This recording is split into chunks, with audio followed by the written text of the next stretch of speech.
جی حضرت سلمان فارسی رضی اللہ تعالیٰ عنہ کو جب علم ہوا کہ جس نبی علیہ الصلوۃ والسلام کی تلاش میں میں نے اتنا لمبا سفر طے کیا ہے وہ جلوہ گر ہو چکے ہیں، مدینے میں ان کا ظہور نبوت ہو چکا ہے، تو غلامی ہی کے دنوں میں آپ بارگاہ رسالت میں حاضر ہوئے۔ چونکہ جس راہب کے پاس آپ رہتے تھے، آخری جو راہب تھا، اس نے سرکار علیہ الصلوۃ والسلام کی پرانی کتابوں میں، آسمانی کتابوں میں جو نشانیاں تھیں، ان میں سے بنیادی 3 نشانیوں کا ذکر کیا تھا کہ اللہ کے جو آخری نبی ہیں وہ صدقہ قبول نہیں کریں گے، یعنی اپنے لیے صدقہ استعمال نہیں کریں گے، تحفے کو قبول کر لیں گے، اور ان کے دونوں شانوں کے درمیان مہر نبوت ہے قدرتاً۔ تو یہ بارگاہ رسالت میں کچھ کھجوروں کا تھال لے کر حاضر ہوئے۔ امام ترمذی نے شمائل ترمذی میں اس حدیث پاک کو تفصیل سے ذکر کیا، نقل فرمایا۔ یہ جب کھجوروں کا برتن لے کر حاضر ہوئے تو نبی پاک علیہ الصلوۃ والسلام نے ارشاد فرمایا، یا سلمان ما ھذا، اے سلمان یہ کیا ہے؟ تو انہوں نے عرض کی، صدقۃ علیک وعلی اصحابک، کہ یہ آپ اور آپ کے صحابہ کے لیے صدقہ ہے۔ تو سرکار علیہ الصلوۃ والسلام نے ارشاد فرمایا، ارفعھا، اسے میرے سامنے سے اٹھا لو، فإنا لا ناکل الصدقہ، ہم انبیاء صدقہ نہیں کھاتے۔ دوسرے دن حضرت سلمان فارسی رضی اللہ تعالیٰ عنہ دوبارہ کچھ کھجوریں لے کر بارگاہ رسالت میں حاضر ہوئے۔ سرکار علیہ الصلوۃ والسلام نے وہی پوچھا، ما ھذا یا سلمان، اے سلمان یہ کیا ہے؟ تو اب یہ عرض کرتے ہیں، ہدیۃ لک، یا رسول اللہ یہ آپ کے لیے تحفہ ہے۔ سرکار علیہ الصلوۃ والسلام نے اپنے صحابہ سے ارشاد فرمایا، ابسطوا، اپنے ہاتھ بڑھاؤ۔ صحابہ کرام نے بھی اس میں سے کھایا اور سرکار علیہ الصلوۃ والسلام نے بھی اس کو برکت عطا فرمائی۔ اب ایک نشانی رہ گئی تھی کہ آپ کے دونوں کندھوں کے درمیان مہر نبوت ہے۔ چند سیرت کی کتابوں میں آتا ہے کہ ایک مرتبہ سرکار علیہ الصلوۃ والسلام جنت البقیع میں ایک جنازے کے موقع پر جلوہ گر ہوئے۔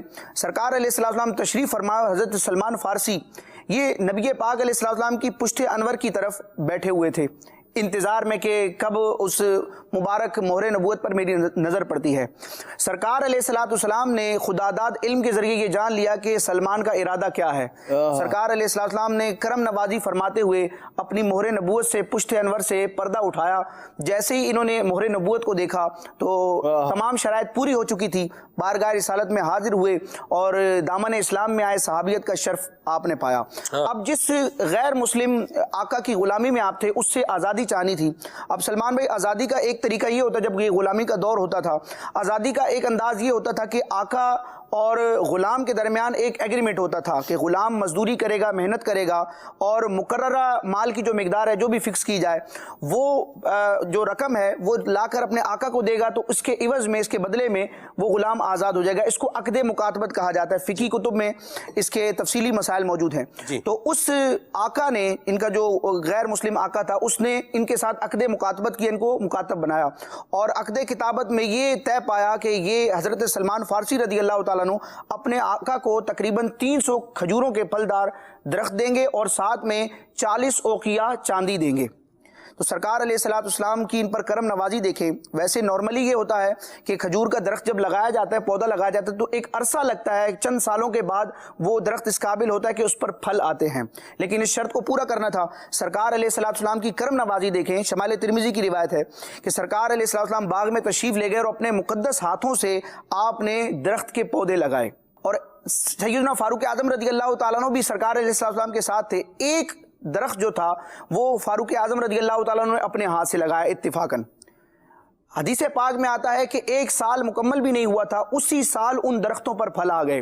وہ سارے پودے جن کو سرکار علیہ الصلوۃ والسلام نے مبارک ہاتھوں سے نصب کیا تھا، لگایا تھا، ان سب میں پھل آ گئے، لیکن فاروق اعظم رضی اللہ تعالیٰ عنہ نے جو درخت لگایا تھا ان پر بظاہر پھل نہ آئے۔ تو سرکار علیہ الصلوۃ والسلام نے ارشاد فرمایا کہ اس درخت کو کیا ہوا ہے؟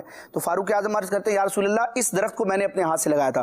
فاروق اعظم کا بڑا مقام و مرتبہ ہے، صاحب کرامت صحابی ہیں، اور صحابہ کرام میں آپ کا بڑا عرفہ و اعلیٰ مقام ہے کہ نبیوں رسولوں کے بعد اور صدیق اکبر کے بعد افضل و اعلیٰ ہیں، لیکن سرکار علیہ الصلوۃ والسلام کی شان تو اپنی ہے۔ تو سرکار علیہ الصلوۃ والسلام نے اس درخت کو اکھیڑ کر دوبارہ اپنے مقدس ہاتھوں سے لگایا، اسی سال اس پر بھی پھل آ گئے، اور یوں سرکار علیہ الصلوۃ والسلام کی عنایتوں سے، آپ کے مال کے ذریعے اور آپ کی شفقت کے ذریعے، حضرت سلمان فارسی رضی اللہ تعالیٰ عنہ کو اس غیر مسلم آقا سے آزادی ملی، اور ہمیشہ کے لیے سرکار علیہ الصلوۃ والسلام کی ایسی غلامی ملی کہ آج ساری امت کے سیدنا سردار کہلائے۔